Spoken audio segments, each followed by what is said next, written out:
दूर ऐसे ना कैमरा करिए।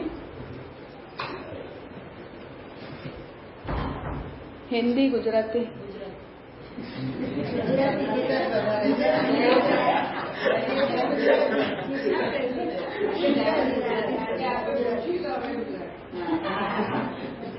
ના એટલે ઓનલાઈન કર્યું એટલે હવે કદાચ એ લોકો સાંભળે તો ઠીક છે, પણ ભાષામાં હિન્દી મેજોરિટી રાષ્ટ્રભાષા છે हिंदी में। ऑनलाइन जो लोग जुड़े हुए हैं मैंने इसे लेक्चर मोड पे रखा है, इसलिए आप लोगों को अगर प्रश्न हो तो चैट बॉक्स में मत डालना, विद्यापीठ के ग्रुप में या मुझे पर्सनल मैसेज में रखना, क्योंकि अगर मीटिंग खत्म हो जाती है तो फिर वो चैट बॉक्स में डाला हुआ मैसेज चला जाता है। इसलिए जो लोग भी ऑनलाइन सुन रहे हैं वो या मुझे मैसेज कर दो या विद्यापीठ के किसी भी ग्रुप में मैसेज रख देना, पूछना है अगर तो। The recording has started. आओ, स्वागत।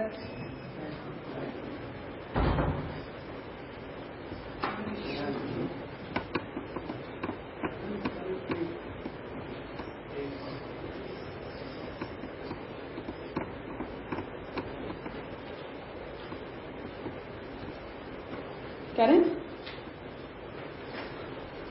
चिंता संतानहंतारो यत्पादाम्बुजनेन वः स्वीयान्तान् निजाचार्यान् प्रणमामि मुहुर्मुहुः। यदनुग्रहतो जन्तुः सर्वदुःखातिगो भवेत् तमहं सर्वदा वन्दे श्रीमद्वल्लभनन्दनम्। अज्ञानतिमिरान्धस्य ज्ञानाञ्जनशलाकया चक्षुरुन्मीलितं येन तस्मै श्रीगुरवे नमः। नमामि हृदयेशेषे लीलाक्षीराब्धिशायिनम् लक्ष्मीसहस्रलीलाभिः सेव्यमानं कलानिधिम्। चतुर्भिश्च त्रिभिस्तथा षड्भिर्विराजते योऽसौ पञ्चधा हृदये मम।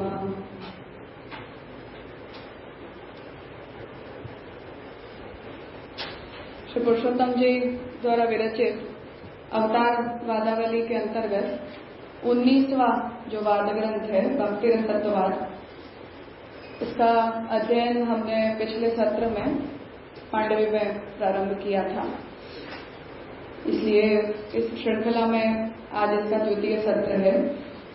प्रथम सत्र में हमने भक्ति रसत्ववाद का जो मूल ग्रंथ है श्री पुरुषोत्तम जी द्वारा विरचित, उस मूल ग्रंथ के विषय को हमने पढ़ा था, और इस सत्र में हम श्री श्यामकाका जी द्वारा विरचित जो रस प्रकाशिका टीका है उसका अध्ययन करेंगे।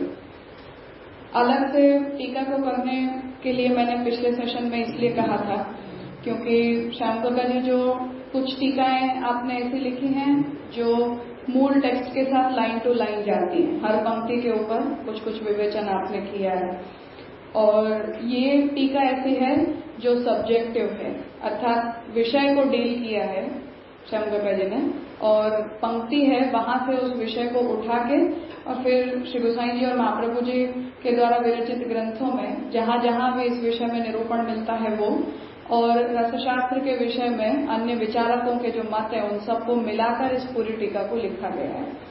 तो भक्ति रस कैसे होती है, इस प्रश्न का जवाब आप इस पूरी टीका के अंदर देना चाह रहे हैं, इसलिए विषय को ध्यान में रखते हुए ये टीका लिखी गई है, इसलिए मैंने इसे अलग से करवाने के बारे में सोचा था। तो भक्ति रसत्ववाद मूल ग्रंथ में हमने ये बात समझी थी कि भक्ति जो है उसे यहाँ श्री पुरुषोत्तम जी ने एक स्वतंत्र रस के रूप में स्थापित किया है। अभी रिसेंटली दिल्ली में हमने भक्ति का वर्कशॉप किया था, जहां मैंने इसी ग्रंथ को प्रस्तुत किया था, भक्ति रसत्ववाद। वहां एक ओपोनेंट थे जिन्होंने भरत मुनि के नाट्यशास्त्र से पीएचडी की थी। तो उनका ये प्रश्न था कि भक्ति को रस कहने की आवश्यकता ही क्या है। हम ये बातें नहीं सोचते हैं, क्योंकि हम ये समझते हैं कि पुरुषोत्तम जी जो आज्ञा करते हैं वो हमारे लिए सिद्धांत होता है। बात ठीक है, हम शिष्य हैं तो हमारा यही कर्तव्य होता है, पर क्रिटिकली हम अगर इस विषय को सोचते हैं तो पूर्व पक्षी की तरफ से ये प्रश्न आता है कि हमें भक्ति को रस कहने की जरूरत ही क्या पड़ती है, क्यों उसकी रस रूपता को सिद्ध करना, क्यों उसे रस कहना। अगर भक्ति स्वतंत्र रहे, अगर हम उसे रस न भी कहें, तब भी भक्ति के स्वरूप में क्या आपत्ति आएगी, क्या समस्या आएगी अगर हमने उसे रस नहीं भी कहा तो। पर समस्या इसमें ये आती है कि भक्ति हम करते हैं, केवल उतना नहीं है, भक्ति का हम अनुभव करते हैं, और जहां जहां भी अनुभव आता है वहां वहां रस का विचार आवश्यक बनता है। तो रस जो है उसका विचार करने की आवश्यकता तब पड़ती है जब हम किसी वस्तु का एक्सपीरियंस करते हैं। रस अपने आप में अनुभूति का विषय है। और जो बात हमने मांडवी में भक्ति रसत्ववाद के प्रथम सत्र में देखी थी कि रस शब्द की परिभाषा ही इस बात को कहती है कि जिसका भी हम आनंद उठाते हैं, जिसे भी हम रिलिश करते हैं, जिस किसी अनुभूति में हम प्रसन्नता की अनुभूति करते हैं, उसे हम रस कहते हैं। तो किसी न किसी प्रकार की ये एक अंदरूनी अनुभूति होती है, एक प्रकार का एक्सपीरियंस होता है, और वो एक्सपीरियंस हमने किया भी नहीं है पर हम अपने आप को भक्ति मार्गी कहते हैं। पुरुषोत्तम जी जिन लोगों को एड्रेस करके ये बातें कह रहे हैं, मानो हम जैसों को कह रहे हैं, तो हमें नहीं पता भक्ति रस का अनुभव क्या होता है। जैसे श्रृंगार रस क्या है, तो हमने प्रेम किया है किसी से तो हम थोड़ा बहुत जानते हैं वो अनुभूति क्या होती है। या बीभत्स रस क्या होता है, तो हमें जुगुप्सा जहां जहां भी प्रतीत होती है तो हमें पता है। जिन लोगों के बच्चे हैं तो वात्सल्य रस क्या होता है, तो माता पिता को पता है। तो हम अनुभव करते हैं तब तो हम उन बातों को बोल पाते हैं कि हाँ ऐसा इसका अनुभव होता है, हमें ऐसी फीलिंग होती है इसमें। और जितना हम बोलते हैं उससे बढ़कर भी उस रस की अनुभूति व्यक्ति खुद जो करता है, मतलब माँ जो वात्सल्य रस का अनुभव करती है उसे कितना ही एक्सप्रेस कर दे, पर बच्चों के रूप में हम इस बात को नहीं समझ सकते हैं कि माँ होना क्या होता है। वो तभी समझ में आता है जब हम खुद उसका अनुभव करते हैं। तो रस जो है वो बोलने की, डिस्कस करने की, समझने की बात नहीं है, अनुभूति का विषय है। और उस अनुभूति को हमें न अनुभूत किए हुए लोगों तक पहुंचाया जा रहा है। अर्थात महाप्रभु जी जब हमसे ये कह रहे हैं, जैसे हमने पूर्व पक्षी ने इस प्रश्न को पूछा था कि सब लोगों को भगवान जब अवतरित हुए, मथुरा पधारे, तब भी हम ये बात को देखते हैं कि प्रभु के दर्शन करने पर सब लोगों को ठाकुर जी के लिए अलग अलग भाव प्रकट हुए। तो जिसने जिस भाव से ठाकुर जी के दर्शन किए, उन लोगों को उस प्रकार से प्रभु का स्वरूप समझ में आया। तो उस पर पूर्व पक्षी ने ये प्रश्न उपस्थित किया कि इसीलिए हमें हर प्रकार के भाव को भरत मुनि द्वारा बटाए गए नाट्यशास्त्र के जो 8, 9, 10 प्रकार के रस हैं, उनमें हमें उनका अंतर्भाव कर लेना चाहिए। भक्ति रस को हमें स्वतंत्र नहीं कहना चाहिए। पर पुरुषोत्तम जी ने इस बात को सिद्ध करने का प्रयास किया। श्यामप्रकाश जी की टीका हम पढ़ेंगे तो ये विषय और खुल जाएगा। तो वहां हमने इस बात को समझा कि हम उसे ब्रजभक्तों के भाव को हम श्रृंगार रस नहीं कहते, यशोदा जी के भाव को भी हम शुद्ध वात्सल्य रस नहीं कहते, या जिन जिन लोगों ने प्रभु के प्रति जैसा भी भाव रखा, या सुदामा आदि जो प्रभु के मित्र थे, उन लोगों के भाव को हम शुद्ध सख्य का भाव नहीं कहते, या किसी भी अन्य प्रकार के रसों में हम उनका कैटेगराइजेशन नहीं करते हैं। हम उस श्रृंगार रस को भी भक्ति के अंतर्गत ही मानते हैं, हम उस वात्सल्य रस को भी भक्ति रस के अंतर्गत ही मानते हैं। तो तात्पर्य यह है कि जब हमें भक्ति सिखाई जाती है, जो बात मैं हमेशा कहती हूँ कि महाप्रभु जी ने कभी भी ब्रजभक्तों को आइडियलाइज नहीं किया है। महाप्रभु जी ने ब्रजभक्तों की प्रशंसा जरूर की है, पर वो हमारे लिए अनुकरणीय नहीं है, क्योंकि प्रत्येक व्यक्ति को होने वाला रस का अनुभव उसका स्वतंत्र अनुभव होता है, जिसे हम किसी भी दूसरे व्यक्ति को दे नहीं सकते, किसी भी दूसरे व्यक्ति के साथ उसे हम शेयर नहीं कर सकते। तो मुझे जो रस अनुभूत होता है या कभी भविष्य में जाकर होगा, तो वो मेरा अपना होता है। ऐसा नहीं हो सकता है कि मैं ऐसे ही रस का अनुभव किसी दूसरे व्यक्ति को भी दे दूं। तो स्टेट ऑफ माइंड एक सी हो सकती है, चित्त की कृष्ण प्रवणता हर व्यक्ति की हो सकती है, पर उसमें रहा हुआ रस या उसमें रहा हुआ भाव दो व्यक्ति का भी एक सा नहीं हो सकता है। तो भक्ति को एज अ रस एक्सप्लेन करना इसलिए आवश्यक है क्योंकि वो इंडिविजुअल नेचर की अनुभूति है, सामूहिक अनुभूति नहीं है। वो हर व्यक्ति की अनुभूति में रहने वाली एक रूपता की अनुभूति वो नहीं है, इसलिए उसे हमें रस कहना पड़ता है। ठीक है, तो महाप्रभु जी जब हमें सिखाते हैं कि तुम भक्ति करो, हम सीख कर भक्ति करते हैं, हम अनुभव करके भक्ति नहीं करते हैं। हमें सिखाया जाता है कि तुम ऐसा ऐसा ऐसा करो, जैसे हम तनुवित्तजा करो, तनुवित्तजा के द्वारा चित्त की कृष्ण प्रवणता होगी, या तनुवित्तजा परायण रहते हुए श्रवण कीर्तन स्मरण परायण रहो, उससे प्रेम आसक्ति व्यसन पूर्वक निरोध की सिद्धि होगी, मानसी की सिद्धि होगी, सर्वात्म भाव की सिद्धि होगी। उसके बाद फिर भगवान चाहेंगे तदनुसार सेवा फल में बताए हुए तीनों फलों में से कोई भी प्रकार के फल की भी प्राप्ति हो जाएगी। ये पूरी प्रक्रिया हमने समझी है, हमने सुनी है, उसका हम अनुकरण कर रहे हैं, हम उस प्रोसीजर को फॉलो कर रहे हैं। हम अब भी नहीं जानते कि भक्ति रस की अनुभूति क्या होती है। जिन लोगों ने उसका अनुभव किया उनके केवल हम उदाहरणों को सुनते हैं, जैसे 84 वैष्णव की वार्ताओं में हम उस भक्ति रस के अनुभव को सुनते हैं। जैसे महाप्रभु जी खुद ही ठाकुर जी के संबंध में कुछ चर्चा करते करते आप मूर्छित हो गए, ये भक्ति रस का अनुभव है, ये एक्सपीरियंस है। तो महाप्रभु जी जब अहम निरुद्धो रोदेन निरोध पदवीम गतः आज्ञा कर रहे हैं, तो महाप्रभु जी अपने स्टेट ऑफ माइंड को हमें बता रहे हैं कि मैंने इस अवस्था का अनुभव किया है। तो अनुभव जो है वो हमें अप्रिशिएट करवाया जाता है कि हाँ, आस्करण राजा जी की जो भक्ति है वो प्रशंसनीय है, ऐसी अवस्था हमारी भी होनी चाहिए। पर ऐसा नहीं हो सकता कि जैसा आस्करण राजा को अनुभव हुआ वही का वही अनुभव हमें भी निरोध की अवस्था में होगा। हमारे निरोध में और उनके निरोध में बहुत परिवर्तन भी हो सकता है। जो बात हम देखते हैं कि विरहानुभूति क्या होती है, संयोग की अनुभूति क्या होती है, संयोग और विप्रयोग में बैलेंस क्या होता है, इन सब बातों को हम हरेक व्यक्ति के चरित्र में अलग अलग प्रकार से देखते हैं। अब आस्करण राजा को घर छोड़ने का कोई प्रसंग ही नहीं था, पर फिर भी उनकी ऐसी अवस्था हो गई। ऐसी अवस्था हुई तब भी उन्हें उसमें कोई विप्रयोग की अनुभूति नहीं है, वो आंतर संयोग का अनुभव कर ही रहे हैं। जबकि हम आंतर संयोग तो उनके लिए बताते हैं कि जिन लोगों को विप्रयोग की अनुभूति होती है। संन्यास निर्णय में जब हम देखते हैं तो सेवापरायण व्यक्ति की ऐसी अवस्था कैसे हुई कि जहां भगवान के साथ उनका आंतरिक एकत्व हुआ है, अंदर से एकत्व हुआ है। फिर भी भक्त तो ये नहीं बोल रहा है कि मैं कृष्ण हूं, भक्त की अनुभूति तब भी अलग ही है, पर भगवान ये कह रहे हैं कि मुझ में और उनमें अब कोई फर्क नहीं है। तो ब्रजभक्तों के चरित्र में जैसे हम देखते हैं, तो उन लोगों ने जब भगवान की लीला का अनुकरण करना शुरू किया तो वो तो विप्रयोग की अवस्था में किया है।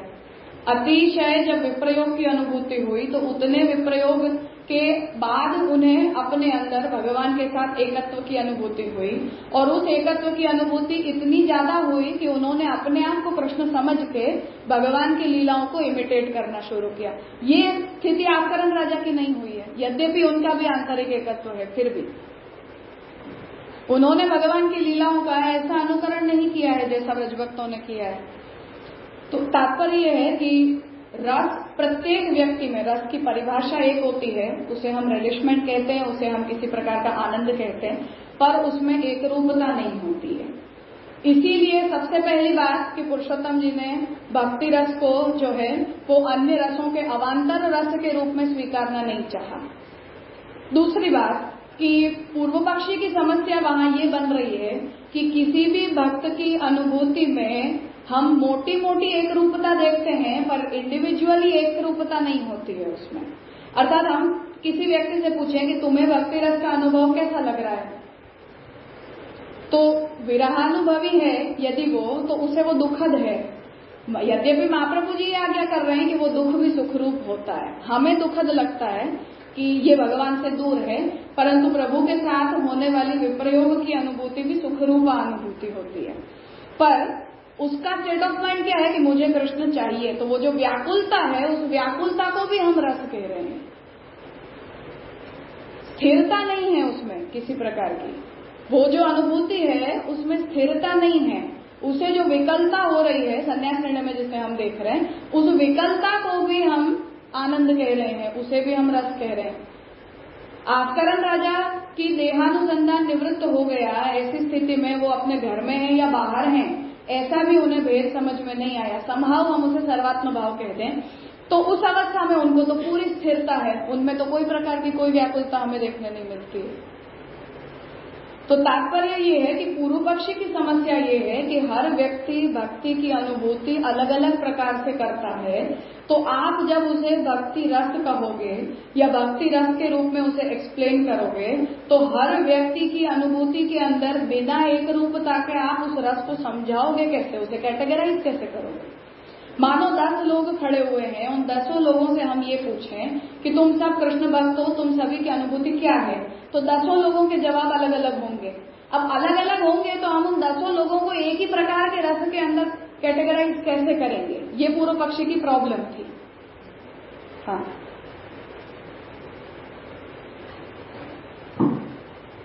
तो आप ये बोलना चाहते थे डिफरेंट वैरायटीज ऑफ अनुभूति है, इसको रस कहते हैं? नहीं कहते हैं।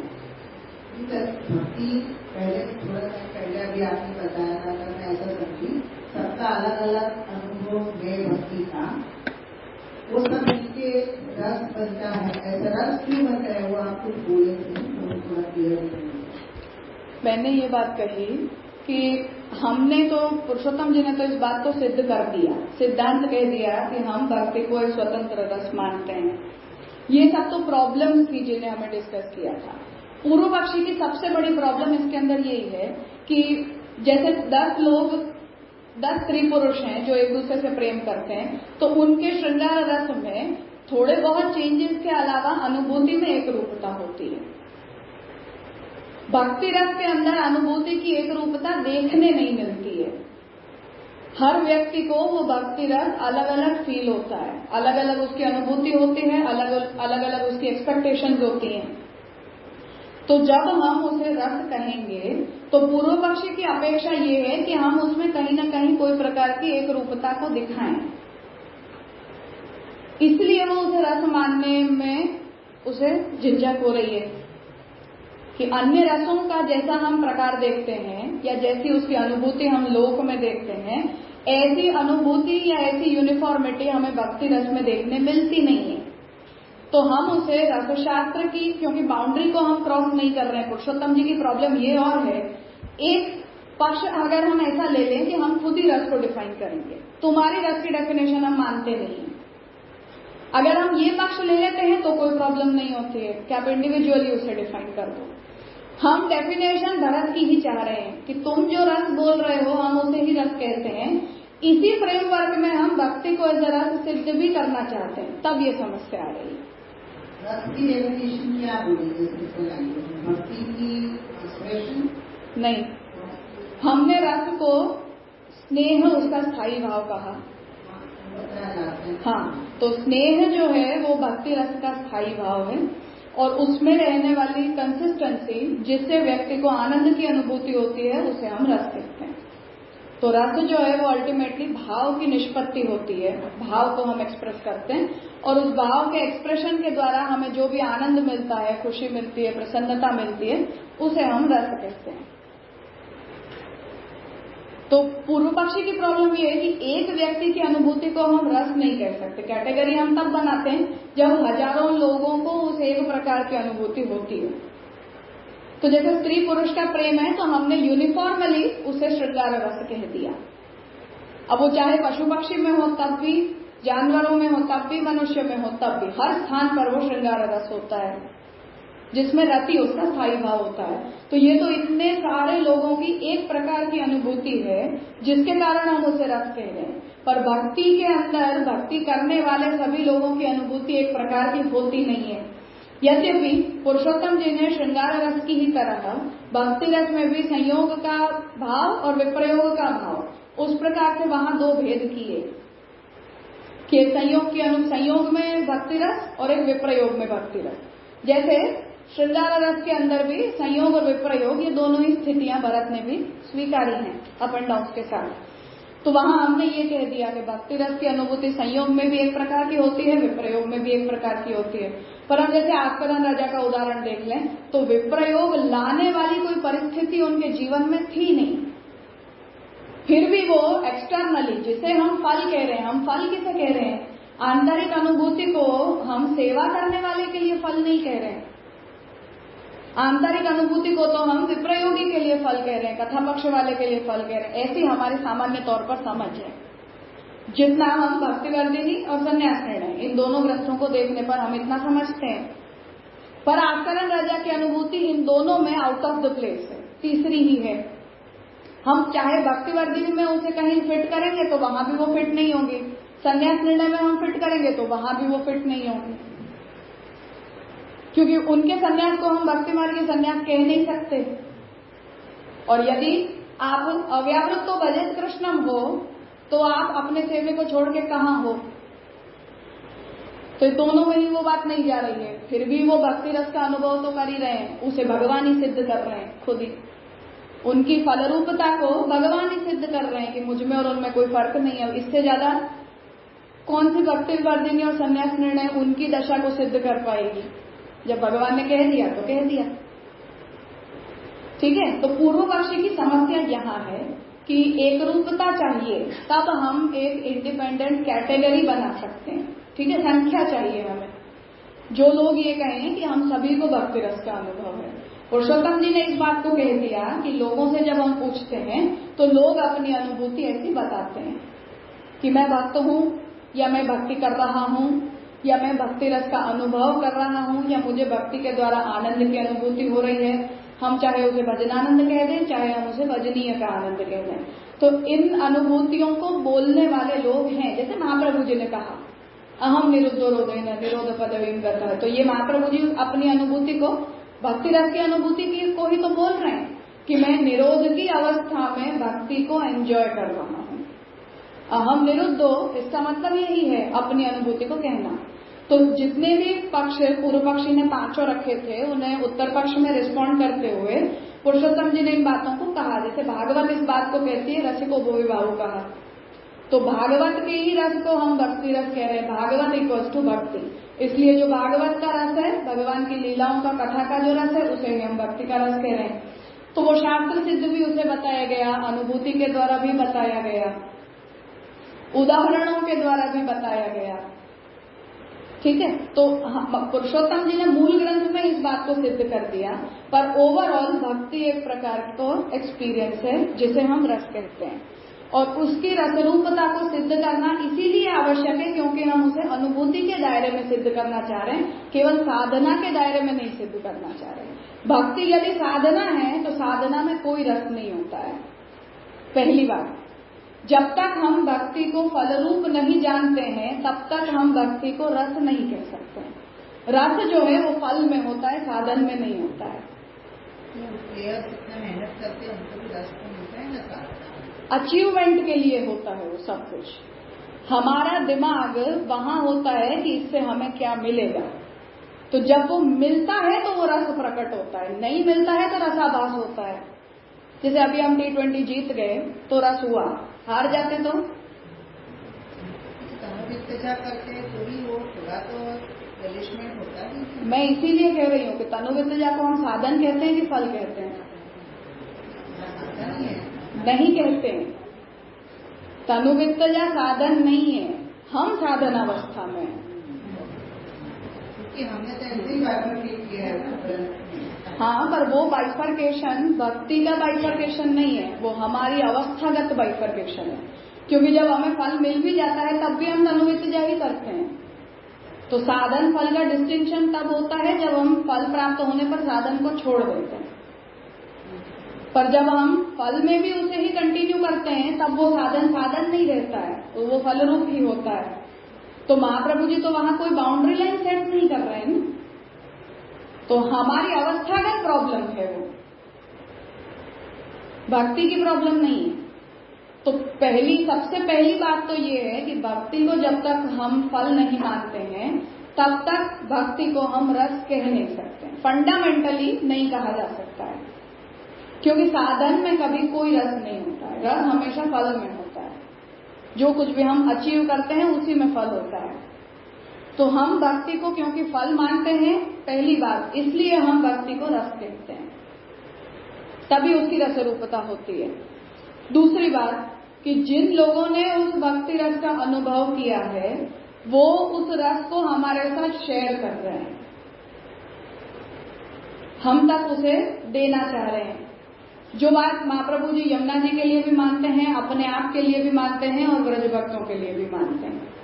जैसे महाप्रभु जी यमुना जी के लिए ये बात कहते हैं कि यमुना जी जो है वो अब खुद जिस भक्ति का अनुभव कर रहे हैं या भगवान के साथ रहते हुए जिस आनंद का वो अनुभव कर रहे हैं उसे वो दूसरों के साथ शेयर करना चाह रहे हैं कि मुझे ये रस मिला तो मैं चाहती हूँ कि तुम्हें भी मिले। तो जैसे गंगा जी को यमुना जी ने अपने साथ मिला लिया, तो यमुनाष्टक में महाप्रभु जी ये कहते हैं कि यमुना जी के संग से जो है वो गंगा जी को भक्ति का अधिकार मिला। तो वो एसिमिलेटिव अप्रोच है यमुना जी का। तो यमुना जी को हम इसलिए आदर्श मानते हैं क्योंकि वो हमें भक्ति का रस दिलवाते हैं, वो हमें वहां तक ले जाते हैं। बाकी दुनिया का कोई भी व्यक्ति, जो बात महाप्रभु जी ने बालबोध में कही कि खुद जिस आनंद का अनुभव करता है वो किसी दूसरे को देना नहीं चाहता है। तो महादेव जी जो है वो मुक्ति नहीं देते हैं, विष्णु जो है वो भोग नहीं देते हैं। क्यों नहीं देते हैं? क्योंकि वो खुद उसका भोग कर रहे हैं। तो जो कुछ भी हमारा अपना अनुभव होता है वो हम कभी किसी दूसरे को देना नहीं चाहते हैं। कोई अपना श्रृंगार रस कभी दूसरे के साथ शेयर नहीं करता, माँ कभी अपने वात्सल्य रस को कभी किसी के साथ शेयर नहीं करती, वो अनुभूति को हम अपने आप तक रखते हैं। पर भक्ति रस का ऐसा नेचर नहीं है। महाप्रभु जी में भी भक्ति रस है, खुद उसे रिलिश कर रहे हैं, पर वो हमें बांट रहे हैं, तुम भी करो तुम भी करो, क्योंकि भगवान सबको वो देना चाह रहे हैं। तो महाप्रभु जी का जैसा अप्रोच है, यमुना जी का जैसा अप्रोच है, ये सारी बातें रस के आइडियल अप्रोच के साथ मैच नहीं करती हैं। यद्यपि जो फलात्मिका अनुभूति होती है उसे तो कोई भी शेयर नहीं करता है। जैसे महाप्रभु जी स्वयं भी हमें ये आज्ञा करते हैं, तो हम सेवा को कभी उद्घाटित नहीं करते हैं। प्रभु संबंधी अपने भावों का हम कभी उद्घाटन नहीं करते। प्रभु संबंधी यदि हमें ऐसी कोई अनुभूति होती है उन्हें भी हम कभी किसी दूसरे के साथ शेयर नहीं करते। तो प्रकट किए रस जाए वाली बात तो वहाँ रसाभास में हम भी मानते हैं कि हम जब किसी दूसरे के साथ उस बात को शेयर कर देते हैं तो हमारा रस खत्म हो जाता है, फिर हम उसे रिलिश नहीं कर सकते हैं। ठीक है, तो भक्ति रस के अंदर अभी भी बहुत सी कॉम्प्लिकेशंस हैं। कहने का मतलब ये, हम उसे सीधा सीधा ऐसा स्टेटमेंट के रूप में समझते हैं कि नहीं भक्ति एक स्वतंत्र रस होता है। इतनी सरल ये बात नहीं है। पुरुषोत्तम जी जिनके साथ चर्चा कर रहे हैं वहां उन्होंने, सामने वाला भी समझ गया होगा, पुरुषोत्तम जी खुद भी इन बातों को समझ चुके होंगे, पर हम नहीं समझे। हम प्रश्नों को उपस्थित करें तो हजारों समस्याएं अब भी इनमें हैं, जिन्हें रसशास्त्र के संदर्भ में अगर हमें डिस्कस करना हो तो हमें उसके जवाब देने पड़ते हैं। जैसे मुझसे ये पूछा गया कि भक्ति को रस कहने की जरूरत ही क्या है। हमने अगर भक्ति को रस नहीं भी कहा तो क्या समस्या है?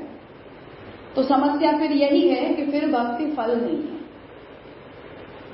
भक्ति यदि रस नहीं है तो भक्ति फल नहीं है, भक्ति साधन है। अगर हम एंजॉय नहीं करते हैं भक्ति को तो वो रस नहीं बनेगी। और अगर हम भक्ति को रस नहीं कहते हैं तो फिर भक्ति साधन है, भक्ति फल नहीं रह जाएगी। फिर हमें भक्ति के किसी स्वतंत्र फल को हमें कैटेगराइज करना पड़ेगा जो हमारे सिद्धांत से कॉन्ट्राडिक्टरी है। हम भक्ति का कोई फल नहीं मानते हैं, हम भक्ति को खुद फल मानते हैं। हम तन्वितजा को अपने आप में फल मानते हैं। तो सेवा के द्वारा कोई फल नहीं है, सेवा में ही फल है। ये पूरी पंक्ति ही महाप्रभु जी की नेगेट हो जाएगी। ठीक है, तो ये सारी कॉम्प्लिकेशंस अब भी इस टॉपिक के अंदर हैं, जिन्हें श्याम काका जी ने इस टीका के अंदर रिस्पॉन्ड किया है, बिटवीन द लाइन्स उन सारी चीजों को रखते हुए। तो यहाँ से वो सब विषय अभी हमें समझ लें। अच्छा, क्या हम ऐसा समझ सकते हैं कि जैसे कि जो रस इंडिपेंडेंट रस है, स्वतंत्र वात्सल्य सत्य आदि जो रस है, और भक्ति के अंतर्गत जो कभी रस जो आ रहे, भक्ति के अंतर्गत वो जो रस आ रहे, कभी वात्सल्य सत्य आदि जो भी रस वहाँ पे भी है, तो वहाँ पे भी अगर जिस प्रकार से स्नेह होगा उस प्रकार की उसको अनुभूति होगी। जो स्वतंत्र भक्ति रस, जो स्वतंत्र रस वात्सल्य यानी माँ का अपने बेटे के कितना लाभ प्रेम है, या श्रृंगार रस में भी परस परस का कितना प्रेम है, तो उस प्रकार से अनुभूति के भी लेवल अप एंड डाउन होंगे वहां पे। तो भक्ति के अंतर्गत जो आते हैं मेन रीजन ये है कि यहाँ पे महात्म्य का ज्ञान जुड़ा है प्रभु के साथ। एक तो वो मेन रीजन है कि वात्सल्य सबके जो भी रस भक्ति के अंतर्गत आ रहे हैं तो वहाँ पे महात्म्य ज्ञान जुड़ा है, तो उस प्रकार से हम बर्ताव नहीं करते। जैसे कि माता जी में भी आते हैं कि ठाकुर जी अपनी क्रिया को भी नहीं करवा सकते हो, सत्य या वहाँ पे वात्सल्य होता तो वहाँ कह देती है ऐसा, लेकिन हम नहीं कहते क्योंकि वहाँ पे एक महात्म्य ज्ञान जुड़ा है, हमारे प्रभु का है। और दूसरा मेन रीजन ये है कि इंडिपेंडेंट जो स्वतंत्र रस है, जो वहाँ पे अगर श्रृंगार रस में अगर जुदाई होती है तो वहाँ पे तो दुख की अनुभूति ही है। लेकिन भक्ति के अंदर जैसे आपने समझाया, महाप्रभु कहते हैं कि ये जो विरह है वो भी एक प्रकार से सुख जन्य रस ही है। तो भक्ति और जो स्वतंत्र रस जो है ये मेन रीजन उसमें हम कवर करते हैं। महात्म्य ज्ञान को लेकर जब तक बात है तब तक महात्म्य ज्ञान की जब विस्मृति हो भी जाती है तब भी हम उसे भक्ति रस ही कहेंगे, क्योंकि जैसे गजेंद्रवन आदि जैसे भक्त हैं जिन्हें भगवान ने सामान्य सेवक स्वामी भाव से बढ़कर किसी भाव के द्वारा उनके साथ भगवान ने व्यवहार किया, तो उन लोगों को जब महात्म्य ज्ञान विस्मृत करवा भी दिया है तब भी हम उसे भक्ति रस ही कहते हैं, भक्ति में सख्य कहते हैं, स्वतंत्र सख्य नहीं कहते हैं। जैसे ब्रजभक्त हैं तो सभी लोग यही समझते हैं कि उन लोगों को भगवान के स्वरूप का कोई ज्ञान था ही नहीं, पर हम इस बात को देखते हैं कि वो प्रभु के स्वरूप को बहुत अच्छे प्रकार से समझते हैं। जैसे मैंने सौंदर्य पद्य के ऊपर श्यामगंगा जी का जो भूमिका है उसे मैंने पढ़ने के लिए कहा था भक्ति रसत्वाद जब हमने शुरू किया तब, तो वहां श्यामगंगा जी इस बात को कह रहे हैं कि ब्रजभक्त विरह का अनुभव करते करते भी इस बात को बोल रहे हैं कि वस्तुतः आपके साथ तो विरह का अनुभव कभी भी कोई जीव कर ही नहीं सकता है, क्योंकि आप तो सभी की आत्मा हो, तो हम सभी के अंदर आप रहते हो। अब उद्धव जी जब यही बात कह रहे हैं तो ब्रजभक्तों को बुरा लग रहा है कि आप हमें ये सब ज्ञान देने मत आओ, और जब खुद भगवान को अपनी आत्मा के रूप में बोल के भी विरहानुभूति कर रहे हैं तब उन्हें वो बात बुरी नहीं लग रही है। स्टेट ऑफ माइंड है, इसमें हम ऐसी स्थिरता एक्सपेक्ट नहीं कर सकते हैं कि जो मानो जैसे ब्रजभक्तों की स्थिति है या मानो आस्करण राजा की स्थिति है, तो आज अगर उनकी भक्ति फलरूप हो गई तो आज के बाद से देह निवृत्ति पर्यंत उनमें एक रूपता बनी रहेगी, ऐसा भक्ति में होता ही नहीं है। उनमें वो सारे अप एंड डाउन तो चलते ही रहते हैं। तो कब अपनी बात बुरी नहीं लगी और उद्धव जी ने कहा तो बात बुरी लग गई। तो ऐसी मनोदशा है ये कि जिसमें कब क्या अनुभव हो रहा है वो उस व्यक्ति के अलावा और भगवान के अलावा कोई तीसरा जानता नहीं है। इसलिए उस अवस्था में महाप्रभु जी ये कह रहे हैं कि वहां भगवान ही उसके नियामक बनते हैं, हम किसी भी प्रकार से उस व्यक्ति की अवस्था को इवेल्युएट नहीं कर सकते कि ऐसा क्यों या इसके साथ ऐसा क्यों हुआ। तो वो अवस्थाएं ऐसी हैं कि जहां ये सारी सैद्धांतिक कैटेगराइजेशन फेल हो जाते हैं उस व्यक्ति के अनुभव के आगे। जैसे पाणिनि इस बात को कहते हैं कि मैंने अष्टाध्यायी के द्वारा व्याकरण के सब नियम बनाए, पर वेद के अंदर कोई वाक्य में यदि मेरा सिद्धांत एप्लीकेबल नहीं होता है तो वेद वाक्य सत्य है, मेरा सिद्धांत बदला जाएगा। ये ऐसी बातें हैं कि जब तक उसका एप्लीकेशन है तब तक सब सिद्धांत ठीक हैं, पर भक्ति में जब भगवान उस व्यक्ति के भाव को एक्सेप्ट कर लेते हैं और भगवान और भक्त के बीच का जब वो मैटर बन जाता है तब सिद्धांत बदले जाएंगे, भावनाओं को सिद्धांत में फिट नहीं किया जाएगा। जिसलिए महाप्रभु जी नवरत्न में इस बात को समझा रहे हैं, सेवा करते गुरु आज्ञा आदनम हरिच्छय, कि वैसे गुरु जैसा बताए उस प्रकार से सेवा करनी चाहिए, पर भगवान यदि कुछ कह देते हैं तब फिर वो उन सैद्धांतिक मर्यादाओं की वहां आवश्यकता नहीं है, फिर जो भगवान कहते हैं वो करो। तो जहां हम भक्ति को रस कहने लग जाते हैं, रसानुभूति कहने लग जाते हैं, वो ऐसी दशाएं होती हैं कि जहां जीव और भगवान बस दो ही हैं, वहां किसी तीसरे की कोई आवश्यकता नहीं है। हमने आज तक जितनी भी बातें पढ़ी हैं वो सारी उल्टी पड़ जाए, ऐसा भी हो ही जाता है। तो भक्तिवर्धिनी और संन्यास निर्णय दोनों में ही आस्करण राजा कहीं फिट नहीं होते हैं, पर आस्करण राजा के लिए एक तीसरी कैटेगरी बनाई जाएगी। भक्तिवर्धिनी के हिसाब से आस्करण राजा को उसमें फिट नहीं किया जाएगा। और तीसरी बात इसमें यह है, जिसे पुरुषोत्तम जी ने डिस्कस किया था, कि आपके रस का आश्रयणीय ऑब्जेक्ट क्या है, कहां वो रस जा रहा है, कहां से वो रस पैदा हो रहा है। वो आधार और आधेय भाव भी उस रस के ऊपर बहुत ज्यादा प्रभाव डालता है।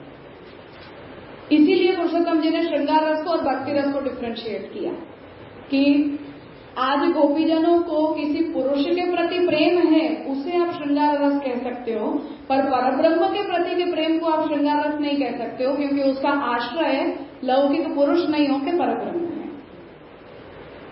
तो आश्रयणीय पदार्थ जब भगवान बन रहे हैं, तब वो रस की पूरी परिभाषा और कैटेगरीज जो हैं वो बदल दी जाएंगी।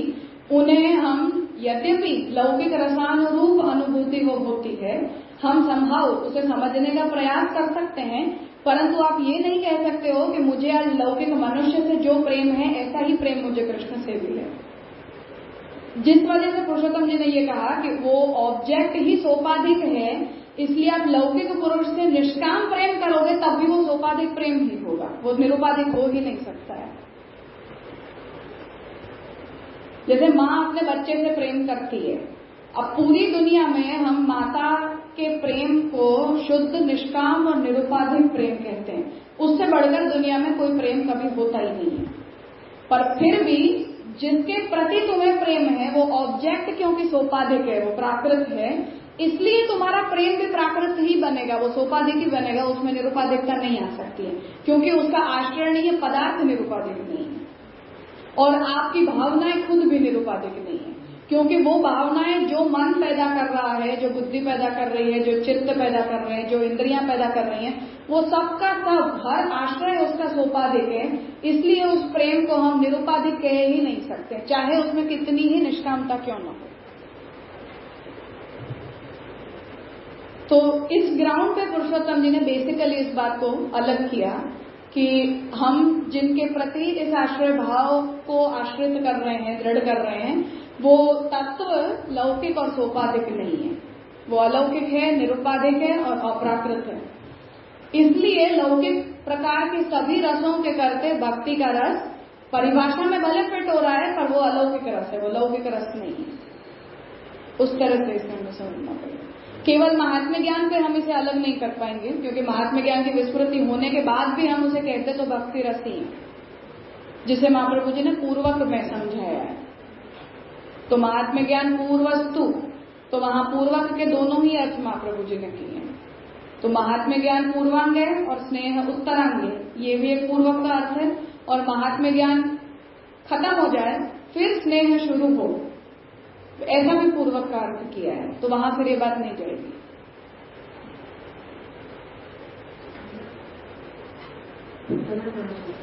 वैसे अभी आपने समझा कि तरुण विचार जो है वो मतलब साधन या लौकिक में हम रहते हैं, तो पहले तो तरुण विचार का मतलब हमारे लिए तो वो साधन ही होगा ना, पहले अवस्था स्टार्टिंग में नहीं हो सकता है। तो फिर अभी जो महाप्रभु जी का जो एक्सपीरियंस है वो शेयर कर रहे हैं ना, मतलब उनकी अनुभूति जो है वो शेयर कर रहे हैं यहाँ पे, आपने जिस तरह से बताया। तो फिर जिस तरह से हम पढ़ेंगे, मतलब जो साधन करेंगे उसी से तो हमें फल की प्राप्ति होगी ना। पुष्टि मार्गी अगर इस संप्रदाय में आ रहा है तो क्लैरिटी ऑफ माइंड हमारा ABCD में ये होना चाहिए कि सेवा फल है, सेवा साधन नहीं है। ये हमारे अल्फाबेट्स हैं, ये हमारी ABCD है।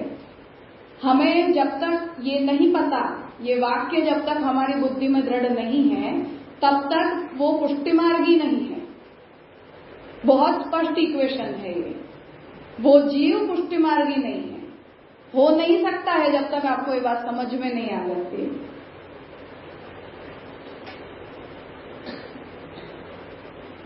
हमें ये बात स्पष्ट होनी चाहिए कि सेवा फल ही होती है, सेवा साधन होती ही नहीं है कभी भी। सेवा को कोई साधन कभी बना सकता नहीं है।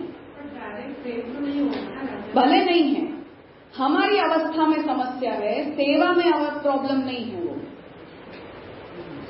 जीव जब प्रभु से जुड़ने के लिए, उसे प्रेम करने के लिए कुछ तो मतलब चाहिए, चाहे कुछ करे, वो चाहे कुछ करे। आज श्री कृष्ण शरणम मम इस अष्टाक्षर मंत्र को मैंने बिना समझे बोला है, तब भी वो फल है। फल के लायक मैं पात्र नहीं हूं, ये मेरी प्रॉब्लम है। पात्र तो नहीं है, ये हमारी समस्या है, ये उस मंत्र की समस्या नहीं है। फिर से अष्टाक्षर मंत्र की ये समस्या नहीं है। हम उसे ठहरा नहीं सकते हैं, ये हमारी प्रॉब्लम है। हम उसके लायक नहीं हैं, ये हमारी समस्या है। हम उस रस का अनुभव नहीं कर पा रहे हैं, ये सारी प्रॉब्लम हमारे अंदर है। उस प्रक्रिया में वो प्रॉब्लम नहीं है, वो किए जाने वाली एक्टिविटी की वो प्रॉब्लम नहीं है। बट वो तो प्रभु की तरफ से होगा। नहीं होगा, नहीं होगा। प्रभु की तरफ से अगर होता तो हो गया, इसीलिए हमारे घर में विराज रहे हैं वो आके। यदि प्रभु नहीं पधारना चाहते थे तो संभावना ही नहीं थी कि हम कभी ऐसा कुछ भी कर पाते। तो भगवत व्रत प्रतिबंध लाना ये प्रभु के लिए कोई बड़ी बात तो है नहीं। सेवा फल में महाप्रभु जी ने जीव व्रत भी बताया है, भगवत व्रत भी बताया ही है। तो भगवान ही प्रतिबंध खड़ा कर देते यदि उसकी लायकात हमारे अंदर नहीं होती, या बीच में कोई प्रतिबंध प्रभु उपस्थित कर देते कि हाँ हो गया, तुम्हें ट्रायल एंड एरर करना था, तुम्हारा टाइम पूरा हो गया, बहुत कोशिश कर ली, छोड़ दो अब। तो वो स्थिति भगवान ला देते। तो प्रभु तो अपनी तरफ से तैयार बैठे, हम अपनी लायकात नहीं बना रहे, तो ये तो हमारी समस्या है। महाप्रभु जी ने हमें जो कुछ भी देना था वो हमें दे दिया। प्रभु पधार गए हमारे घर में आके, हमने अपनी तरफ से उस सेवा को शुरू भी कर दिया। तो अब अपनी लायकात को लाना नहीं लाना ये हमारे पार्ट में केवल बचता है। साधना की वो प्रॉब्लम है ही नहीं, बिल्कुल भी नहीं। ये बात सेवा हम शुरू करें या ना करें, हम पुष्टि मार्ग में आए और गले में कंठी पहने, उस दिन से हमें पता होना चाहिए कि पुष्टि मार्ग में सेवा फल होती है। हम जो कर रहे हैं वो हमारे लिए अपने आप में फल है। हमें फल दिया गया है, हमें कोई साधन नहीं दिया गया है। हमें कृष्ण दिए गए हैं और हमें कृष्ण दिए गए हैं तो वो खुद फल है। तो यही सिद्धांत है, तो यही है। तो साधन अवस्था जीव के कारण है, जीवगत है वो साधन अवस्था। सेवा में साधन और फल के डिफरेंस नहीं होते हैं। तो फिर ऐसा भी बोला जाता है जैसे कि फल की प्राप्ति होगी, फल की प्राप्ति होगी, प्रभु पदार्थ है, तो फिर बाद में ऐसा भी कहा जाता है कि फल की प्राप्ति होगी। हम फलानुभूति करेंगे, उस अर्थ में होता है। इंटरप्रिटेशनल प्रॉब्लम है, ठीक है।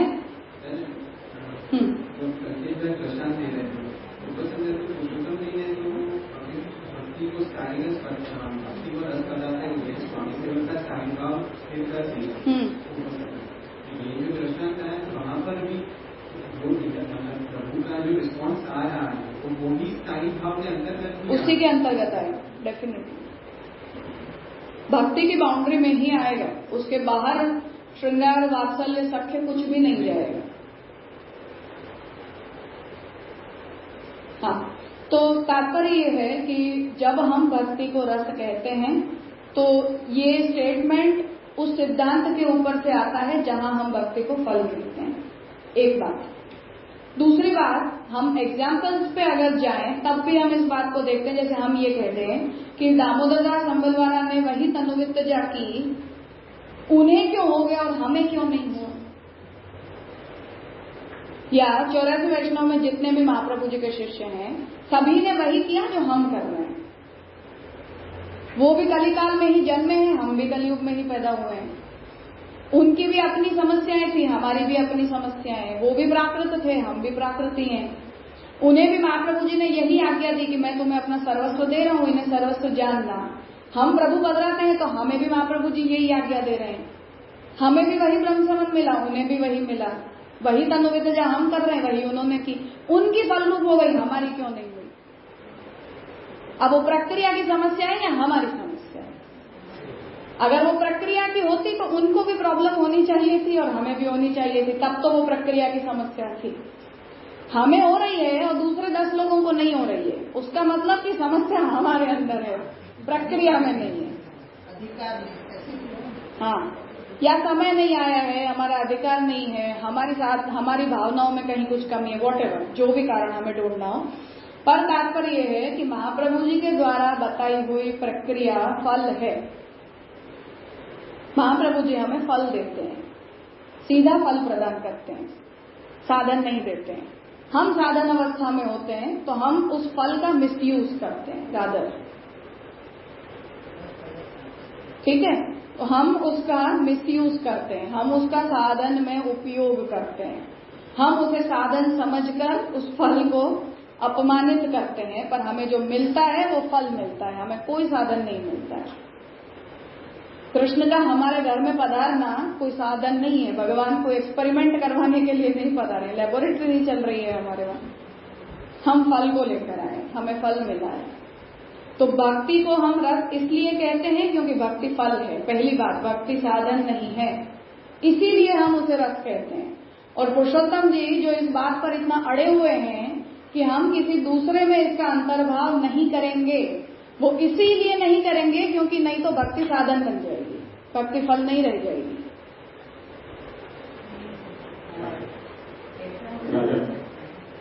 माइक में बोलो, वो ऑनलाइन वाले हैं तो फिर उन्हें प्रॉब्लम है। मालूम है ही प्रश्न पूछने के लिए जब भी लोग बोल रहे हैं कि आप भक्ति का अंतर्भाव करके कोई भी एक रस महसूस कर लो, तो मेरे हिसाब से हमको ऐसा सोचना चाहिए कि भक्ति मेन रस हो गया और फिर ये सब उनके बाई पार्ट्स हो गए। ऐसा हम सोच सकते हैं, श्रृंगार का ओवरऑल नहीं सोच सकते हैं, जो भक्ति मार्गी हैं उनके लिए सोच सकते हैं, वो क्यों हो जाएगा। हाँ, और ये सब जो अंतर्भाव करने की बात कर रहे हो, मेरे साथ तो उल्टा होना चाहिए जैसा आपने बताया। हाँ, तो हम उसे ऐसा ही समझते हैं क्योंकि जब हम भगवान को ही अपने माता पिता पति संतान मित्र बंधु सब कुछ समझते हैं, तो जैसे हम वस्तुओं का समर्पण करते हैं ऐसे हम भावों का भी समर्पण करते ही हैं। और हम इसीलिए फिर से हम पुष्टि मार्गी इन्हीं बातों को मिसअंडरस्टैंड करते हैं कि हम यशोदा जी के भाव से सेवा करते हैं। हम कोई यशोदा जी के भाव से सेवा नहीं करते, हम वात्सल्य भाव का समर्पण करते हैं, हम भाव का समर्पण करते हैं। हम यशोदा जी को इमिटेट नहीं करते हैं, हम ब्रजभक्तों को इमिटेट नहीं करते हैं, हम हमारे श्रृंगार रस का समर्पण करते हैं, हम हमारे सख्य भाव का समर्पण करते हैं। तो जैसे पदार्थों का समर्पण होता है ऐसे भावों का समर्पण होता है। तो हमें जितने भी इमोशंस आते हैं, हम जितनी भी भावनाओं को हम सीखे हैं, उन सभी सीखी हुई भावनाओं का हम समर्पण करते हैं। क्या हमें बच्चे से प्रेम करना आता है, हमें पति से प्रेम करना आता है, हमें माता पिता से प्रेम करना आता है, हमें गुरु से प्रेम करना आता है, या गुरु को शिष्य से प्रेम करना आता है। तो उन सभी भावों का हम समर्पण करते हैं, किसी भी भक्त को कि हम कॉपी नहीं करते हैं, मतलब लिटरल सेंस में कॉपी नहीं करते हैं। वो इसलिए क्योंकि फिर हम हमारे बच्चे के जैसे भगवान के साथ वात्सल्य को दिखाने जाएंगे तो भी गड़बड़ हो जाएगी। माँ, आप लोक में वात्सल्य को कैसे प्रकट करते हो? क्या हम ऐसे वात्सल्य को भगवान के साथ प्रकट कर सकते हैं? नहीं कर सकते हैं। तो हमें उसकी बाउंड्री बताई जाती है कि तुम वात्सल्य भाव का समर्पण करो लेकिन इतनी मर्यादा में रहकर करो। वहां से हम उस बात को लाते हैं।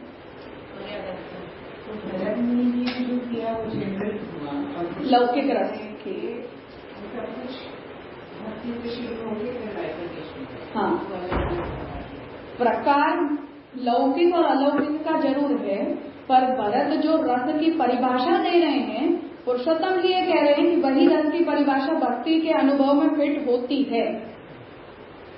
उसका आश्रयणीय पदार्थ अलौकिक है, इसलिए आप उसे अलौकिक रस कहो, क्योंकि वो लौकिक रसों के जैसा नहीं होता। पर हम उनकी डेफिनेशन में भक्ति की रस रूपता फिट नहीं होती है, ऐसा आप नहीं कह सकते। ये मतलब ये जो हम नवधा भक्ति की बात करते हैं, वो भी वो 9 टाइप के फल होते हैं। 9 टाइप ही नहीं है, वो नवधा 9 प्रकार नहीं है उसके। मतलब जब भक्ति हम बोल रहे हैं तो अलग अलग तरीके की भक्ति के फल होते हैं। भक्ति एक बड़ी दूसरा समझ है।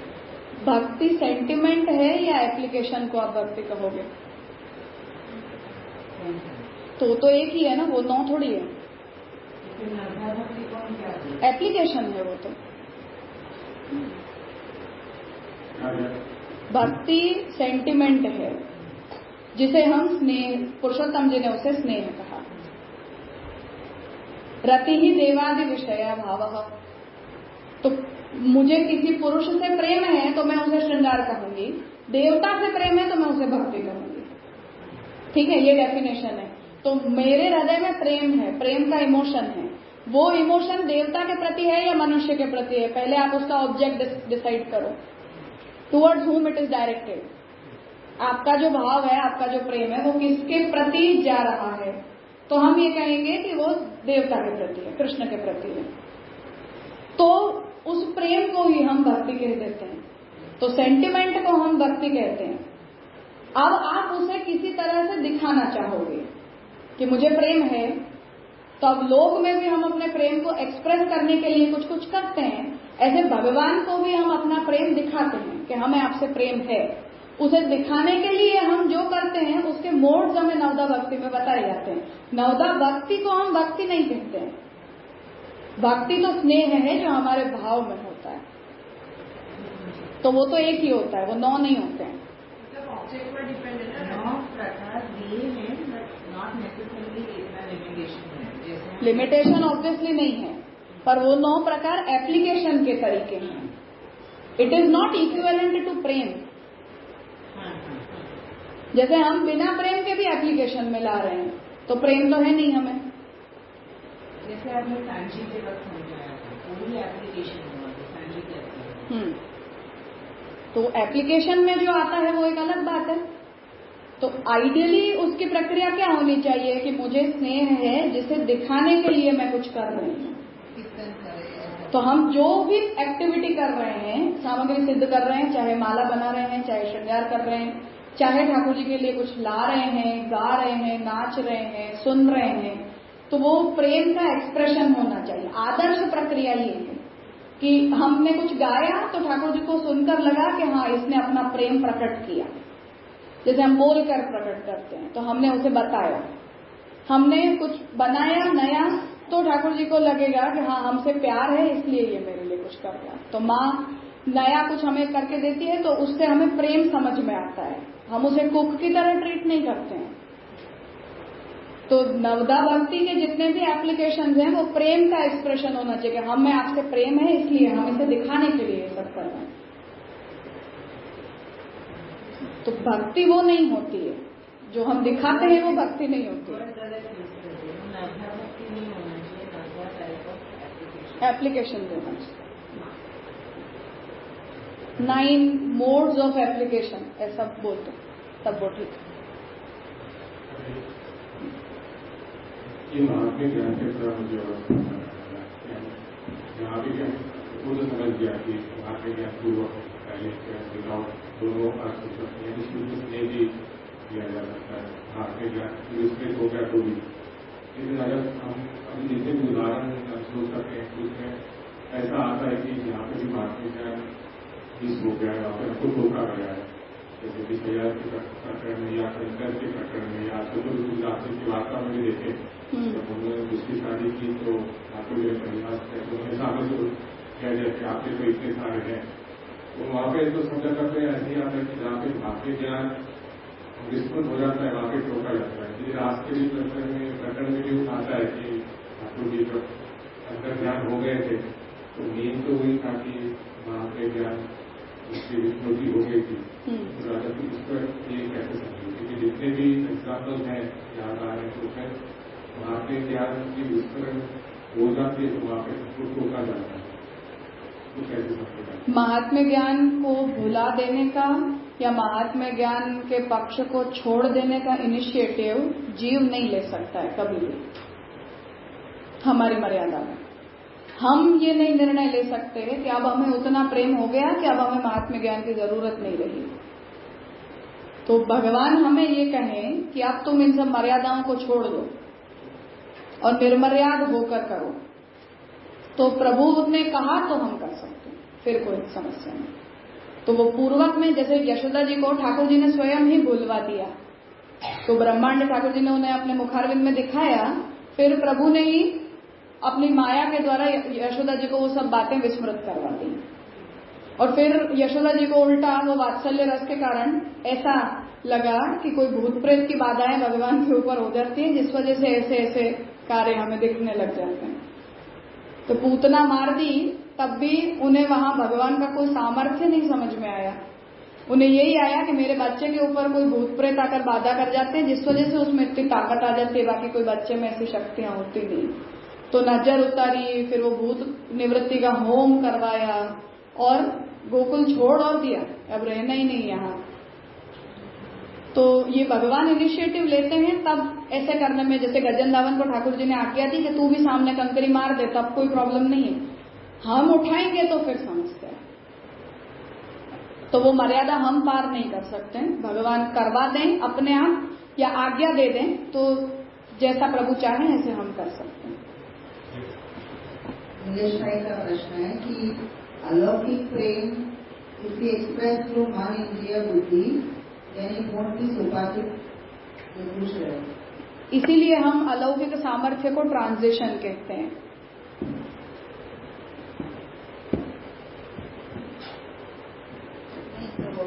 मैं नहीं समझी कि वो बोल रहे हैं कि अगर आपने बोला ना एक्सप्रेस करना है तो वो सोपाधिक होगा कि नहीं उपाधि के कारण, वो मैं समझी उसके प्रश्न से। दो जवाब हैं इसमें। एक तो ये है कि क्योंकि आश्रय भगवान बन रहे हैं तो भगवान के बल से उसमें निरुपाधिकता आती है,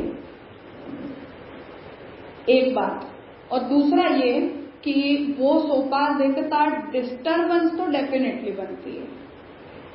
इसीलिए हम ये कहते हैं कि जैसे जैसे भगवान का प्रवेश हमारे इंद्रियों के द्वारा हमारे मन बुद्धि चित्त में होता जाता है, ऐसे ऐसे उन संघातों की अलौकिकता का संपादन होता है, जो बात महाप्रभु जी निरोध लक्षण में बता रहे हैं। तो जैसे जैसे भगवान का प्रवेश होता है ऐसे ऐसे हमारी इंद्रियों के द्वार इंद्रियां बनती हैं, क्योंकि हम हमारी इंद्रियों के द्वारा ही सेवा करते हैं। तो द्वार इंद्रियां बनती हैं, वहां से भगवान का हमारे अंदर प्रवेश होता है।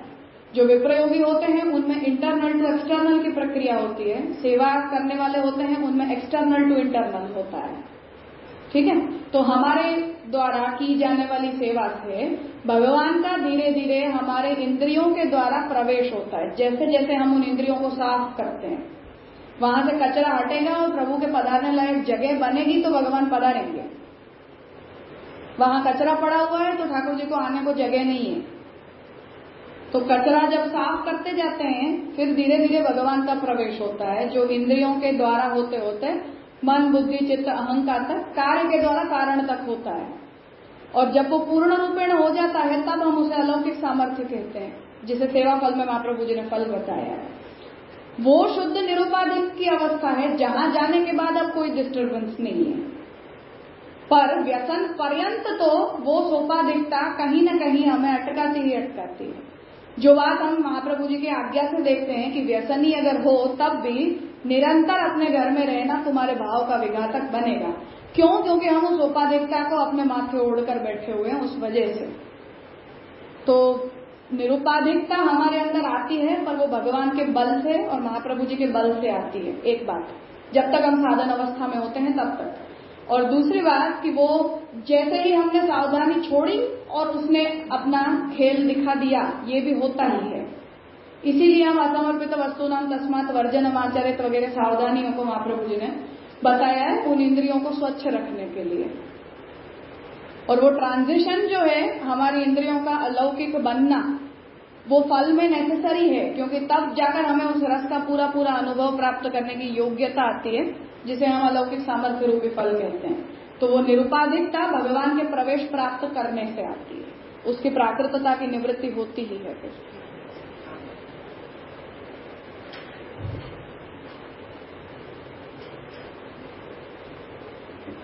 और कुछ साधन में जब हम बोल रहे सेवा ही फल है, तो साधन जैसा क्या रहा? कुछ भी नहीं। जब आपने ये बताया तो मैं ऐसा समझी हूँ कि जो इंद्रियों को साफ करने का तो साधन हो सकता है, ऐसा कुछ समझ सकते हैं। वो भी तो हम भगवान ही करवाते हैं, हम कौन सा करते हैं। साधन जैसा अपने मार्ग में कुछ नहीं, साधन जैसा अपने मार्ग में कुछ होता ही नहीं। कंसेप्चुअली साधन मार्ग में हम होते ही नहीं है कभी भी। साधन और समझ सकते वी आर फ्रूटफुल पीपल, हैं। एकदम कॉलर अप से we are different from everyone. बात यह है कि हम हर वस्तु को फल ही मानते हैं, कंसेप्चुअली वो फल होता है, पर फल रूपता उसकी सिद्ध तब होती है जब आप उसे रिलिश करोगे। हाँ, वो हमें अपने आप को इम्प्रूव करना है, बस उतनी बात है उसमें। तो रिलिशमेंट भी हम अगर प्रभु के हाथ में रख दें कोई बात नहीं, तो कोई समस्या नहीं। वो भी साधन अवस्था कैसे बोल सकते नहीं बोल सकते हैं, साधन अवस्था भी है क्या? कुछ भी नहीं है। मैं वही तो कह रही हूँ, हम पुष्टि मार्ग में आते हैं इसलिए क्योंकि हमें साधन करने ही नहीं है। हम रेडीमेड फल लेने के लिए ही तो यहाँ आते हैं कि हमें सब हाथ में दे दो, हमसे कुछ होना नहीं है। तो निस्साधनता के भाव से ही तो हम आते हैं, और निस्साधन बन के हम साधनों की बातें करेंगे तो कैसे चलेगा। तो हम तो ऐसे ही टेम्परामेंट से आते हैं कि हमारे अंदर कुछ करने की लायकात है नहीं। आप हमें जो कह दोगे तो हम कर देंगे, जो दे दोगे तो हम ले लेंगे। ये दो ही चॉइस है हमारे पास। तो निस्साधनता के भावन से हम आते हैं, तो साधन का तो कोई पक्ष उपस्थिति नहीं है अपने केस में। हम रिलिश क्यों नहीं कर पा रहे हैं, यहां तक जो बात है उसमें हमें अपने आप को इम्प्रूव करना पड़ेगा। यद्यपि वो इम्प्रूवमेंट भी हम पूरी आज्ञा का पालन करते हैं तो थ्रू द प्रोसेस ही हो जाता है। जैसे हमने असमर्पित नहीं खाया, हमने अन्याश्रय नहीं किया, हमने असदालाप नहीं किया, व्यर्थ की बातों में अपना समय नहीं गंवाया। साधन दीपिका में गोपीनाथ जी जो आज्ञा कर रहे हैं उसे अगर हम लिटरली अपनी लाइफ में फॉलो करते हैं तब भी हमें कुछ एक्स्ट्रा करने की जरूरत नहीं। अपना बुद्धि को हम एकदम साइड पे रख के पूरी डिपेंडेंसी के साथ आते हैं कि आपने जो कह दिया हमने कर लिया, आपने जो दे दिया हमने ले लिया। हम अपनी बुद्धि का यूज ही नहीं कर रहे हैं, हम अपना दिमाग चला ही नहीं रहे, हम अपनी तरफ से कुछ सोच ही नहीं रहे। मतलब ये जो पारुल अध्ययन का बोल रही है बुद्धि हम साधन को नहीं बोल सकते हैं, फल ही है वो। भागवत अपने आप में फल है, महाप्रभु जी की वाणी अपने आप में फल है, ठाकुर जी का नाम अपने आप में फल है। तो हम साधन तो कुछ भी नहीं करते हैं। ये जो आपने चर्चा कर रही है कि इसको होती थी, तो मैं इस प्रकार से समझाऊँ साधन अवस्था कि किसी ने मेरे को फल दे दिया, जैसे कि आप यहाँ आते हैं उसके बाद में ठाकुर जी तो आगे फल को प्रदान कर दिया। इस आम को मैं चख रहा हूँ लेकिन मैं इसका स्वाद नहीं ले पा रहा हूँ क्योंकि मुझे जोर है। जब ज्वर होता है, बीमार होता है तो उसका स्वाद नहीं ले पाते हैं। तो मुझे क्या करना चाहिए कि मुझे ज्वर से मुक्ति लेनी है। वो कैसे लें? मेडिसिन है, महाप्रभु जी के जो भी सिद्धांत है उसको फॉलो करें तो मेरा ज्वर ठीक हो जाएगा और फिर मैं फल को रिलीज कर पाऊंगा। तो ये फल तो है लेकिन हम रिलीज क्यों नहीं कर पा रहे? क्योंकि हमने वो त्रुटि है, हमने ज्वर है। सही बात है। ऐसे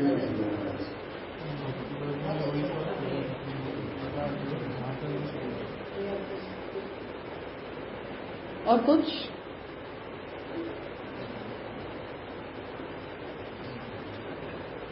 ब्रेक लेना है मतलब फिर शुरू करेंगे। इसलिए पिछला जो पुनरावर्तन था वो हमने देख लिया, बैकग्राउंड अब हमारा ये है। तात्पर्य यहाँ ये है कि इस विषय को हमने ऊपर सिद्ध करते हुए समझ लिया कि पुरुषोत्तम जी ने हमें 2-3 वाक्यों में इस बात को बता दिया कि भक्ति को हम लौकिक रस से अलग अलौकिक रस कहेंगे, भक्ति में स्नेह को हम स्थायी भाव कहेंगे, और स्वामी सेवक का जो संबंध है वो हमारा स्थायी भाव है, जिसके अवान्तर भावों के रूप में अन्य सभी भाव आते जाते रहते हैं। इसलिए हमें भक्ति को एक इंडिपेंडेंट रस कहना चाहिए। इतनी बात हमने मूल ग्रंथ से देखी थी। अब रसशास्त्र की परिभाषा के हिसाब से जो आगे पीछे की बातें हैं, जहां हमें भक्ति को फिट करना होगा, और महाप्रभु जी ने जहां जहां भक्ति की रसरूपता को बताया है भक्ति के स्वरूप को बताया है। अन्य जो भक्ति मार्गीय आचार्य हैं उन लोगों ने भक्ति को जिस तरह से समझाया है उन सभी विषयों को यहाँ रस प्रकाशिका टीका में श्यामगंगा जी ने समझाया है। तो यहाँ से उसकी फाइन ट्यूनिंग होगी और ज्यादा क्लैरिटी आएंगी कि हम भक्ति को रस क्यों कहते हैं। पर मूलतः जो बात हमने देखी थी कि हम भक्ति को रस इसलिए कहते हैं क्योंकि हम भक्ति को फल कहते हैं। तो ये स्टेटमेंट हमारा स्पष्ट होना चाहिए। यदि भक्ति साधन है तो फिर भक्ति रस नहीं है, पर यदि भक्ति फल है तभी भक्ति रस रूप है। तो रस रूपता और फल रूपता में आइडियोलॉजिकली कोई फर्क नहीं है। जो कोई भी व्यक्ति फल चाहता है तो वो रसानुभूति के लिए ही चाहता है। हम कुछ पाना चाहते हैं इसीलिए चाहते हैं क्योंकि हम उसे एंजॉय करना चाहते हैं, उसे रिलिश करना चाहते हैं। और हर कोई ऐसा रिलिशमेंट चाहता है जो कभी खत्म न हो। हम कभी ऐसा नहीं चाहते कि हम जिसे अभी एंजॉय कर रहे हैं वो 4 दिनों में खत्म हो जाए। हम उसे फॉरएवर चाहते हैं कि हमेशा हमें ये ऐसा ही मिलता रहे और बढ़ता रहे, न तो कम हो और न तो खत्म हो। तो भक्ति रस को लेकर यहाँ श्री पुरुषोत्तम जी इसीलिए उसे रस कह रहे हैं। मुद्दे की बात हमें उसे रस बोलने के पीछे यही है कि हम भी भक्ति के आनंद को ऐसा ही चाहते हैं कि वो कभी भी खत्म ना हो। हमें जो आनंद मिल रहा है वो हमें हमेशा ऐसा ही मिलता रहे। तो वो आनंद की अनुभूति की जो हमारी चाहना है उसे ही रस के रूप में बताया जाता है, जिसे हमने रसो वैसह इस उपनिषद के वचन से पुरुषोत्तम जी ने लिया कि ब्रह्म का आनंद जो है वो रस होता है और उसी रस की मात्रा के रूप में जगत के सभी रस आते हैं। तो हम जो भी थोड़ी बहुत भी प्रसन्नता की अनुभूति करते हैं वो ब्राह्मिक आनंद का एक बहुत छोटा पार्टिकल होता है, उस आनंद की एक मात्रा होती है। जैसे हमारा चैतन्य ब्रह्म के चैतन्य की एक मात्रा है। मात्रा शब्द का मतलब होता है अंश, एक पोर्शन, एक पार्ट। तो हमारा चैतन्य जैसे ब्राह्मिक चैतन्य का एक अंश है, उसी प्रकार हम इस ब्रह्मांड में जो कुछ भी रिलिश करते हैं, जिस किसी का भी हमें आनंद मिलता है, वो वस्तुतः ब्रह्म की ही आनंद गुण धर्म की एक मात्रा होती है, एक पोर्शन होता है। और क्योंकि वो परिच्छिन्न होता है इसीलिए वो खत्म हो जाता है। तो हमें श्रृंगार रस की अनुभूति होती है 4 दिन, 10 दिन, 5 साल, 10 साल, फिर वो खत्म हो जाती है। डिमिनिशिंग यूटिलिटी उसमें शुरू हो जाती है कि एक ही इंसान का चेहरा हम कब तक देखें, कुछ तो चेंज चाहिए। हमेशा ये कि ये कैसे करते रहे, ऐसा कि ऐसा कैसे बना रहे। तो उसमें वो डिमिनिशिंग यूटिलिटी शुरू हो जाती है। पहले बढ़ता जाता है, फिर स्टेबल हो जाता है, फिर नीचे आता जाता है, फिर खत्म हो जाता है। वो इसीलिए होता है क्योंकि जो भी मात्रा है वो सारी परिच्छिन्न मात्राएं होती हैं, हमारे चैतन्य की तरह या ब्रह्म में से पैदा होने वाले सदंश की तरह। तो जितने भी जागतिक सुख भी होते हैं वो भी out of the blue moon कहीं से नहीं आए हैं, वो भी ब्रह्म के आनंद से ही आते हैं, परंतु उसकी एक मात्रा आती है, केवल उसका एक अंश आता है जो खत्म हो जाता है। तो जितने भी लौकिक रसों को भरत मुनि भी गिनवा रहे हैं वो सब रस भी ब्रह्म के आनंद से ही उनकी निष्पत्ति होती है, क्योंकि कार्य कारण का संबंध है। कुछ भी ऐसा नहीं है जो ब्रह्म के बाहर से आ सके, तो कुछ भी आएगा तो ब्रह्म से ही आएगा। तो हर रस ब्रह्म से ही पैदा होता है, इसीलिए हम ब्रह्म को उस रस की अपरिमित मात्रा कहते हैं कि वो रस का समुद्र है। जिसे महाप्रभु जी ने सिद्धांत मुक्तावली में आत्मानंद समुद्रस्थम कृष्णमेव विचिंतयेत कहा कि वो आनंद का समुद्र है, जिसे हम क्षीर सागर कहते हैं, वो आनंद का समुद्र है जिसमें भगवान विराजते हैं। तो भगवान में रहने वाला आनंद अपरिमित आनंद है, जिसकी मात्राएं लौकिक आनंद के रूप में हम सभी को थोड़ी थोड़ी मिलती हैं। पर भक्ति रस के द्वारा क्योंकि हम उस अपरिमित आनंद को प्राप्त करते हैं, इसीलिए वो अलौकिक बनता है, इसीलिए वो निरुपाधिक बनता है, जो नेवर एंडिंग होता है, वो कभी खत्म नहीं होता है। और लौकिक आनंद जितने भी होते हैं वो मात्रा रूप होने के कारण कुछ समय में खत्म हो जाते हैं, उसमें फिर वो आनंद रह नहीं जाता है। ठीक है, तो ये सब विषय हमने पिछले मांडवी के सत्र में समझा था, सोचा था। तो श्यामगंगा जी अब रस को थोड़ा और डिटेल में यहाँ भक्ति के संदर्भ में डिस्कस करेंगे। तो रस प्रकाशिका आपके द्वारा विरचित टीका है। श्यामगंगा जी ने जब अवतार वादावली का प्रकाशन किया तो पुरुषोत्तम जी के कई ग्रंथों के ऊपर कोई टीका उपलब्ध नहीं थी। तो श्यामगंगा जी ने ये सोचा था कि चाहे कितने वर्ष निकल जाएं, पर बिना टीकाओं के उसे प्रकाशित नहीं करना है, क्योंकि एक बार निकल जाता है फिर वो टीका लिखने का मूड खत्म हो जाता है कि छप गया है। इसलिए 24-25 सालों तक लिखते लिखते लिखते फिर अवतार वादावली के एक एक जो ग्रंथ है वो प्रकट हुए हैं। तो हम अब पढ़ रहे हैं, श्याम काका जी ने लिखा शायद 20-30 साल पहले होगा, पर ये जितने भी ग्रंथ हैं अवतार वादावली के जितने भी प्रकट हुए, जैसे इसका जो पहला भाग था उसका एडिशन तब चल रहा था जब काका श्याम काका के पास पढ़ते थे, तो उसे ही 30 साल से ऊपर हो गया। तो इतने पूर्व ये सब चीजों को श्याम काका जी ने लिखा था, पर संभाव आपकी कृपा है कि कम से कम हम इन्हें खोल रहे हैं, पढ़ रहे हैं। श्याम काका जी को आनंद आएगा। देखते हो अभी बात हो पाएगी तो हम बात करते हैं। तो रस प्रकाशिका से अब भक्ति रसत्ववाद में पुरुषोत्तम जी जो आज्ञा कर रहे हैं उस विषय की संगति महाप्रभु गोसाई जी के वचनों के साथ, भागवत जी के साथ और अन्य रसशास्त्र के जो विचारक हैं उन सबके साथ मिलाकर श्याम काका जी यहाँ पुरुषोत्तम जी के वचनों का विवेचन करेंगे। तो आप लोग 10 मिनट विराम ले लो, फिर हम टीका शुरू करते हैं।